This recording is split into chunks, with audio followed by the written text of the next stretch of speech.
Ayan, ang niluto ako ngayon guys. Ito guys, umpisa natin guys dito. Ayan, kamuting kahoy siya guys. Binalatan ko, sinyad-yad ko siya dito guys.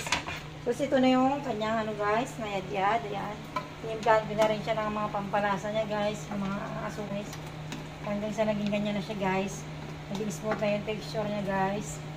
Kasi ito na siya guys. Ngayon is, iprepuin ko na siya guys. Ayan, kaya may mga itim-itim guys kasi nagprito na ako nina. Ito na siya guys. Ating prito.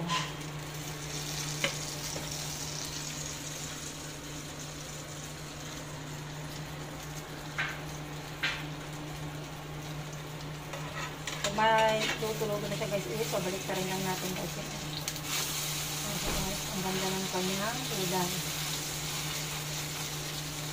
Pag naluto na siya guys is, ganito na siya guys. Pag naluto na, ayan siya guys.